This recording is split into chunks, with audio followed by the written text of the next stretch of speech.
नमस्कार मंडळी, स्वागत आहे तुमचं शेती आणि सरकारी योजना या युट्यूब चॅनलमध्ये. मित्रांनो, आजचा हा व्हिडिओ खास तुमच्यासाठी आहे. जर तुम्ही संजय गांधी निराधार योजना, श्रावणबाळ योजना किंवा इतर कोणत्याही पेन्शन योजनेचे लाभार्थी असाल, तर हा व्हिडिओ शेवटपर्यंत बघणं खूप गरजेचं आहे.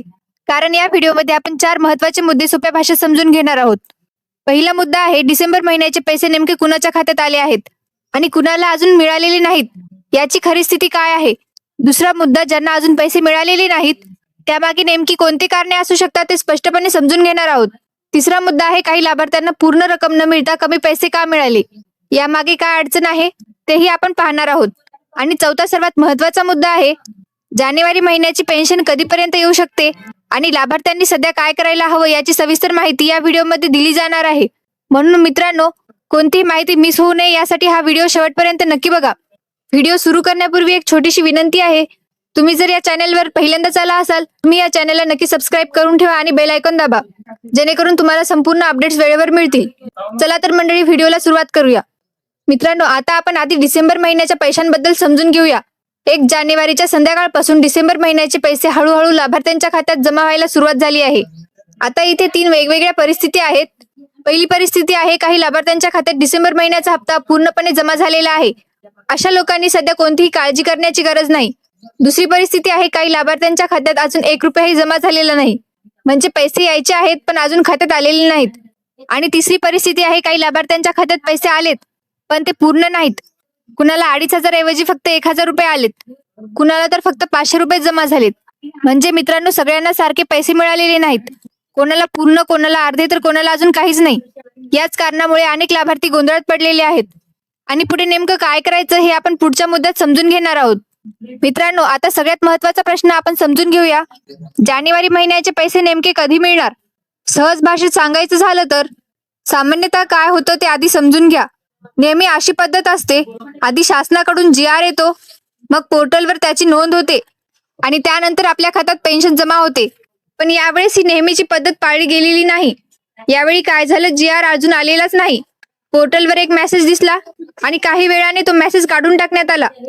तरी सुद्धा GR नसताना आणि पोर्टलवर स्पष्ट अपडेट नसताना काही लाभार्थ्यांच्या खात्यात पैसे जमा झालेले आहेत. यामुळेच मित्रांनो, अनेक लाभार्थ्यांना असा प्रश्न पडतोय की पैसे कशा पद्धतीने येत आहेत, आपल्याला कसे कळणार आणि पुढे काय होणार. हा सगळा संभ्रम निर्माण झालेला आहे आणि याच गोंधळावर पुढे आपण स्पष्ट माहिती पाहणार आहोत. मित्रांनो, आता सध्या शासनाकडे नेमकं काय सुरू आहे ते सोप्या भाषेत समजून घेऊया. आता सरकार काय करतंय तर सर्वात आधी कोणकोणत्या लाभार्थ्यांना पैसे मिळालेले नाहीत आणि कोणाला कमी पैसे मिळाले आहेत याची माहिती गोळा केली जात आहे. म्हणजे कोणाला पैसेच नाहीत, कोणाला अर्धे पैसे मिळालेत, हे सगळं तपासलं जात आहे. यानंतर काय होणार, जेव्हा सर्व खात्यांमध्ये DBT मार्फत पैसे पोहोचवतील तेव्हा प्रत्येक तहसील कार्यालयात आपापल्या भागातील लाभार्थ्यांची यादी शासनाकडे पाठवणार आहे आणि या याद्या शासनाकडे गेल्यानंतर पुन्हा एकदा तपासणी केली जाणार आहे. कोणाला कमी पैसे मिळाले, कोणाची DBT मध्ये अडचण आहे आणि कोणाची कागदपत्र अपुरी आहेत, या सगळ्या त्रुटी दुरुस्त करण्यासाठी लाभार्थ्यांना सुमारे 8 दिवसांचा वेळ पुन्हा दिला जाणार आहे. म्हणजे मित्रांनो, आता प्रक्रिया सुरू आहे आणि म्हणूनच थोडा वेळ लागत आहे. मित्रांनो, आता थेट आणि स्पष्ट सांगते, सध्याची प्रक्रिया सुरू आहे ती पूर्ण व्हायला किमान 15 दिवस लागण्याची शक्यता आहे. म्हणजे काय, आता लगेच जानेवारीचा हप्ता येणार नाही. याच कारणामुळे जानेवारी महिन्याचे पैसे 15 जानेवारी नंतरच खात्यात येण्याची शक्यता आहे. म्हणून मित्रांनो, तोपर्यंत घाई करू नका. कोणी चुकीची तारीख सांगत असेल तर त्यावर विश्वास ठेवू नका आणि अधिकृत अपडेट येईपर्यंत थोडासा संयम ठेवा. मित्रांनो, ही गोष्ट लक्षात ठेवा, ती खूप महत्त्वाची आहे. तुमची जी वैयक्तिक अडचण आहे ती ना फोनवर सुटते ना ऑनलाईन सुटते.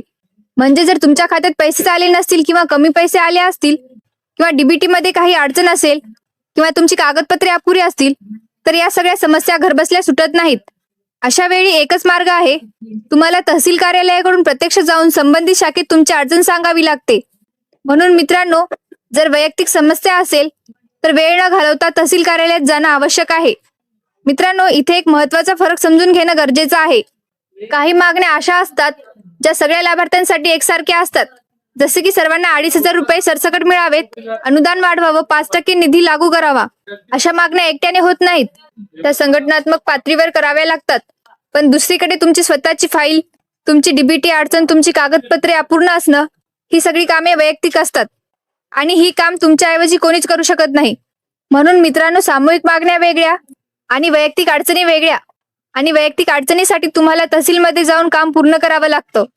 मित्रांनो, आता एक खूप महत्त्वाचा मुद्दा समजून घ्या. आधार ऑथेंटिफिकेशन अजून पूर्ण झालेले नाही, म्हणूनच पैसे अडकलेले आहेत. आता आधार ऑथेंटिफिकेशन म्हणजे काय? तर समजा जसं आपण हयातीचा दाखला देतो, तशीच ही एक खात्री करण्याची प्रक्रिया आहे. म्हणजे सरकारला हे तपासायचं असतं की लाभार्थी खरोखरच जिवंत आहे आणि योग्य व्यक्तीलाच पैसे जात आहेत. जर तुमच्या डीबीटी पोर्टलवरच ऑथेंटिकेशन नंबर असा मेसेज दिसत असेल, तर याचा अर्थ तुमचं आधार ऑथेंटिफिकेशन झालेलं नाही. अशा वेळी मित्रांनो, घरबसल्या काही होणार नाही. तुम्हाला तहसील कार्यालयात जाऊन ही प्रक्रिया पूर्ण करून घ्यावी लागते.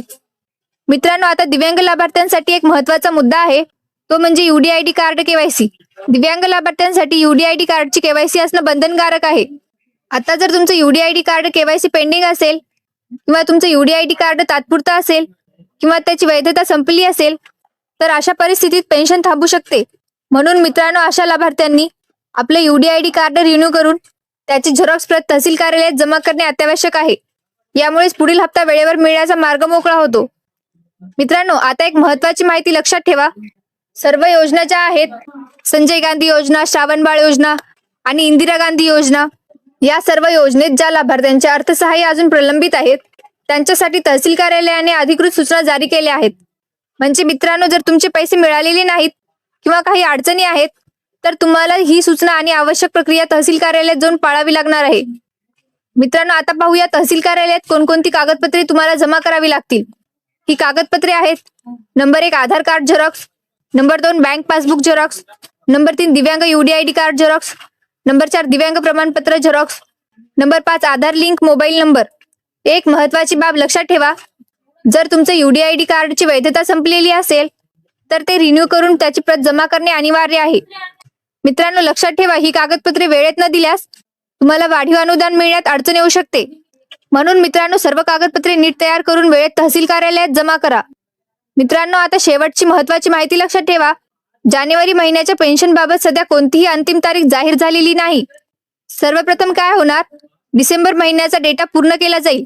त्यानंतर निधी किती लागेल ते ठरवले जाईल आणि मगच पुढील हप्ता लाभार्थ्यांच्या खात्यात दिला जाईल. म्हणून मित्रांनो, जाणून घ्या की कोणीही चुकीची तारीख सांगत असेल तर त्यावर विश्वास ठेवू नका. आणि लक्षात ठेवा, जाणून घेण्याची सर्वात विश्वासार्ह जागा आहे शेती आणि सरकारी योजना युट्यूब चॅनल. ज्या काही नवीन अपडेट्स येतील ते तुम्हाला सर्वात आधी या चॅनलवर कळवले जाईल. व्हिडिओ उपयुक्त वाटला असेल तर लाईक करा, शेअर करा, चॅनलला सबस्क्राईब करून बेल आयकॉन दाबा. आणि मित्रांनो, जर तुम्हाला शेती आणि सरकारी योजना यांचे दररोज अपडेट्स थेट मोबाईलवर हवे असतील, तर आमच्या व्हॉट्सअप ग्रुपमध्ये नक्की जॉईन व्हा. व्हॉट्सअप ग्रुपची लिंक व्हिडिओच्या डिस्क्रिप्शन बॉक्समध्ये दिलेली आहे. त्या लिंकवर क्लिक करून तुम्ही लगेच ग्रुपमध्ये जॉईन होऊ शकता. धन्यवाद. भेटूया नवीन अपडेटसह. जय हिंद, जय महाराष्ट्र.